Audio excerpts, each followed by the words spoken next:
Hello, कैसे हैं दोस्तों? कैसे हैं आप सभी दोस्तों? आज बात हम कर रहे हैं कि लेबनान के अंदर यहाँ पर अगर आपको वर्क परमिट चाहिए, वहाँ पर जाकर के काम करना है तो क्या रिक्वायरमेंट्स होती हैं, कौन से डॉक्यूमेंट्स आपको मांगे जाते हैं और एप्लीकेशन प्रोसेस कैसी रहती है, इसके बारे में आज हम जानने वाले हैं। लेकिन आगे बढ़ने से पहले अगर आप इस चैनल पर नए हैं, अब तक आपने सब्सक्राइब नहीं किया हुआ है, तो दोस्तों इंतज़ार किस बात का कर रहे हैं।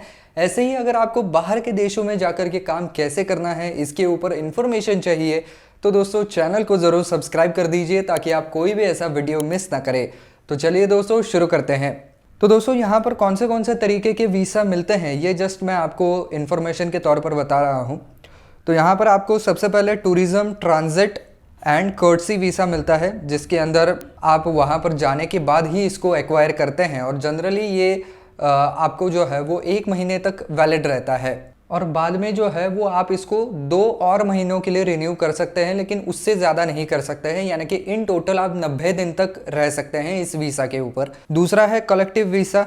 तो कलेक्टिव वीज़ा जनरली जो लोग एक साथ घूमने के लिए वगैरह जाते हैं उनके लिए ये स्कीम होती है कि वो एक साथ ही सभी के वीज़ा के लिए अप्लाई कर सकते हैं। इसके बाद आता है आपका रेसिडेंसी वीज़ा। तो जो कोई भी स्टूडेंट्स हैं या कोई ऐसी व्यक्ति है जो कि किसी लेबनीज सिटीजन से उसने मैरिज किया है, शादी की है, और साथ ही साथ जिनके पास वर्क परमिट है वहाँ का, उन लोगों के लिए ये वीज़ा जो है वो वैलिड रहता है।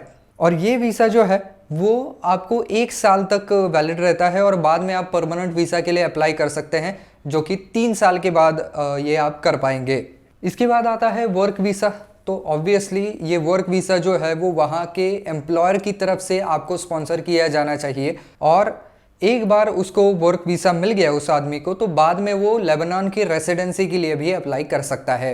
इसके बाद आता है स्टूडेंट्स वीज़ा। तो स्टूडेंट वीज़ा जो है वो अगर आपको पाना है, किसी लेबनीज़ यूनिवर्सिटी में आपने एडमिशन ली है, तो आपकी जो पहले वाली यूनिवर्सिटी है उनकी तरफ से लेटर ऑफ रिकमेंडेशन वहाँ पर लगने वाला है और ये वाला वीज़ा भी जनरली 1 साल के लिए ही वैलिड होता है।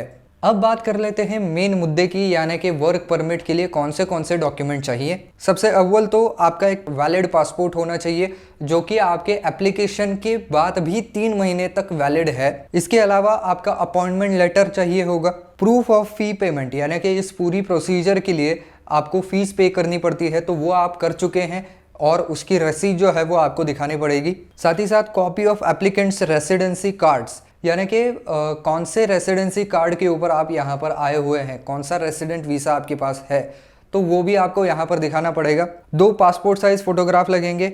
साथ ही साथ रीसेंट ऑनलाइन बैंक स्टेटमेंट्स लगेंगे, ये दिखाने के लिए कि भाई हमारे पास पर्याप्त मात्रा में बैंक बैलेंस है, तो हम कहीं भी यहाँ पर बेरोज़गार नहीं होने वाले हैं, आपकी गवर्नमेंट के ऊपर बोझ नहीं बनने वाले हैं और हमारे पास इतने पैसे हैं कि हम हमारी होम कंट्री में वापस जा सकते हैं। इसी के साथ साथ आपको ट्रैवल रिजर्वेशंस भी दिखानी पड़ेंगी कि आपकी वहाँ पर आने की ट्रैवल रिजर्वेशंस और वापस जाने की ट्रैवल रिजर्वेशंस, ये भी आपको दिखानी पड़ेंगी। तो वापस जाने की तो खैर शायद ना दिखानी पड़े, क्योंकि अगर आपका कॉन्ट्रैक्ट काफ़ी लंबा है, 1, 2, 3 साल तक का कॉन्ट्रैक्ट है, तो जाहिर सी बात है कि कोई भी वापस जाने के टिकट इतने जल्दी नहीं निकालेगा, लेकिन आने के टिकट तो खैर आपको दिखाने ही पड़ेंगे। साथ ही साथ आपका ओरिजिनल बर्थ सर्टिफिकेट भी वहाँ पर दिखाना पड़ेगा और अगर कुछ बाकी की सपोर्टिंग डॉक्यूमेंट्स वहाँ पर गवर्नमेंट की तरफ से आपके पास मांगी जाती हैं, तो वो भी टाइम टू टाइम आपको देनी पड़ेंगी।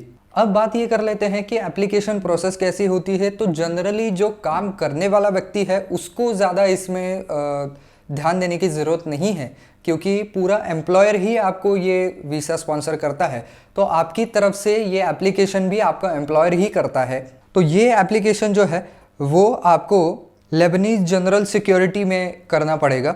साथ ही साथ आपके कंपनी का एक रिप्रेजेंटेटिव जो है वो भी मिनिस्ट्री ऑफ लेबर की तरफ से एक अप्रूवल लेके आना चाहिए कि भाई इसको हमने हायर किया है। और दूसरी इम्पॉर्टेंट बात इसमें ये होती है कि कोई लोकल आदमी को हायर करने की कोशिश की गई थी, लेकिन उनके स्किल्स मैच नहीं किए गए या मैच नहीं हो पाए, इसकी वजह से बाहर के आदमी को रिक्रूट करना पड़ रहा है। इसका एक प्रूफ भी उनको वहाँ पर दिखाना पड़ता है और तभी आपका एम्प्लॉयर जो है वो वर्क वीज़ा पा सकता है। और एक बार ये वीज़ा आ गया तो रेसिडेंसी के लिए भी अप्लाई कर सकता है जो आदमी है, या एम्प्लॉयर की तरफ से ही रेसिडेंसी के लिए अप्लाई हो जाता है। और अगर जो काम करने वाला व्यक्ति है उसके ऊपर डिपेंडेंट कोई अगर बच्चे हैं और उसकी स्पाउस है यानी कि उसकी बीवी है, तो फिर यहाँ पर उनको भी लाया जा सकता है, लेकिन उनको फिर लेबनान के अंदर काम करने की अनुमति नहीं मिलेगी। और अगर बीवी और बच्चों को भी साथ में लेके जाना है तो इसके लिए आपको अलग से जो है वो डॉक्यूमेंटेशन और लगने वाला है, जैसे कि उनके पासपोर्ट,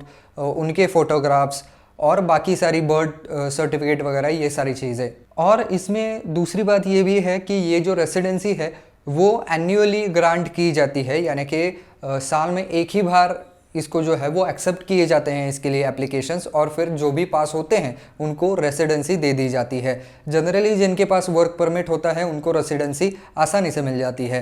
लेकिन अगर आप, जब आपके पास जॉब ऑफर नहीं है, ऐसे सिचुएशन में अगर आप वहाँ पर जाना चाहते हैं तो फिर आपको सारी चीज़ों का वहाँ पर ब्यौरा पूरा देना पड़ेगा कि आपका लेंथ ऑफ स्टे कितना है, यानी कि कितने समय तक आप वहाँ पर रहेंगे, रीज़न फॉर विजिटिंग यानी कि आप यहाँ पर क्यों आए हुए हैं, साथ ही साथ आप कहाँ पर रहेंगे उसका पूरा एड्रेस आपको देना पड़ेगा, और किस तरीके की कमर्शियल रिलेशनशिप में वो जाना चाहेंगे, यानी कि किस तरीके का काम ये लोग करना चाहेंगे और कौन से तरीके के इनके कॉन्ट्रैक्ट्स होंगे, कौन से इंडस्ट्री में ये लोग काम करेंगे। और साथ ही साथ फाइनेंशियल स्टेबिलिटी का भी आपको वहाँ पर प्रूफ देना पड़ेगा कि भले ही यहाँ पर अभी मेरे पास एम्प्लॉयमेंट नहीं है, लेकिन फिर भी मैं कुछ महीनों तक यहाँ पर सस्टेन कर सकता हूँ, और अगर समय पड़े तो मैं अपने कंट्री में वापस जा सकता हूँ, इतने फंड्स मेरे बैंक के अंदर हैं, ये आपको प्रूव करना पड़ेगा। और जिनके पास एक्चुअल एम्प्लॉयमेंट नहीं है, इस तरीके के लोग ही इनको अप्लाई करते हैं, और इस तरीके के परमिट्स जो है वो 1 मंथ के लिए वैलिड रहते हैं, और इसको आप बाद में रिन्यू भी कर सकते हैं। लेकिन ये रिन्यूअल का ऑप्शन भी आपको केवल एक बार मिलेगा, 1 महीने तक आप वहाँ पर रहेंगे, फिर से एक बार आप इसको रिन्यू कर पाएंगे, लेकिन उसके बाद भी अगर आप नौकरी नहीं ढूंढ पाए तो फिर आपको कोई भी वहाँ पर रहने का परमिट नहीं होगा, आपको वापस जाना पड़ेगा। लेकिन अगर इन कुछ महीनों के अंदर आपने वहाँ पर नौकरी ढूंढ ली तो फिर आपका एम्प्लॉयर ही आपके लिए वर्क वीज़ा की अरेंजमेंट कर देगा। तो दोस्तों कुछ इस तरीके की इसकी पूरी प्रोसेस होती है, और डॉक्यूमेंट्स भी खैर मैंने आपको बता ही दिए हैं। तो बस दोस्तों आज के वीडियो में बस इतना ही। आई होप ये वीडियो आपको पसंद आया होगा, काम का लगा होगा। तो दोस्तों अगर वीडियो पसंद आया है तो वीडियो को लाइक ज़रूर कर दीजिए, और साथ ही साथ ज़्यादा से ज़्यादा शेयर भी ज़रूर कर दीजिएगा।